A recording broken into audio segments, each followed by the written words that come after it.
L'ambiance était tendue ce matin au siège de la commission électorale indépendante et pour cause, la colère de certains partisans de l'ancien chef d'État ivoirien. Ils dénoncent la non-présence de Laurent Gbagbo sur la liste électorale provisoire pour leur apporter des éléments de compréhension. Le président de la CEI les a reçus en audience compte rendu avec nos journalistes sur place, Témé Danger et Harouna Zeba.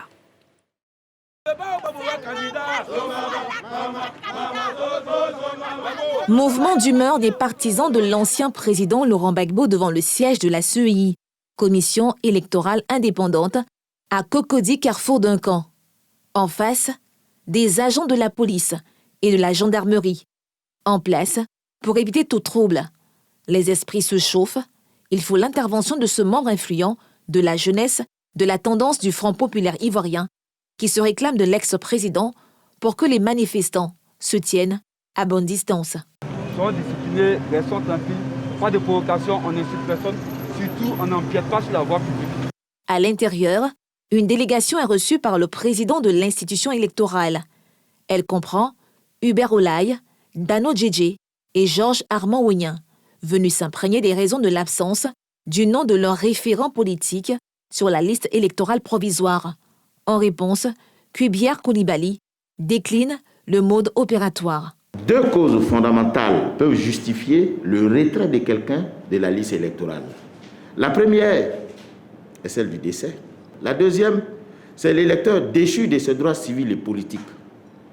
En ce moment, il ne peut plus non plus être sur la liste électorale. Fort de cela, la commission électorale indépendante, à l'occasion de la révision de la liste électorale, a adressé un courrier au ministère de la Justice, tutelle des juridictions habilitées à déchoir le citoyen de ses droits civils et politiques, en exécution bien entendu d'une sentence pénale, et puis le ministère de l'administration du territoire, pour demander à celui-ci de nous mettre à disposition la liste des personnes décédées étant la tutelle des centres d'état civil. Ces deux listes, quand nous les avons, nous les croisons avec la liste électorale pour en retirer ceux qui ne remplissent plus les conditions pour y être. Le président de la CEI appelle par ailleurs ses hôtes à attendre la période du contentieux. Le contentieux n'est ouvert que le 5 août. Donc à cette occasion, officiellement, vous viendrez saisir la commission électorale indépendante qui se fera fort de vous donner des éléments avec les justificatifs que vous allez donner. On fera droit à votre requête ou on ne fera pas droit à votre requête en fonction de ce que vous allez nous donner. Le porte-parole se réjouit des éclairages sur la question et promet le recours le moment venu. Nous allons nous préparer pour le contentieux.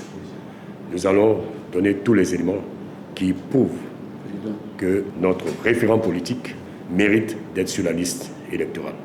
Notons que le président de la CEI a remis à ses hôtes du jour des documents relatifs aux mécanismes de recours.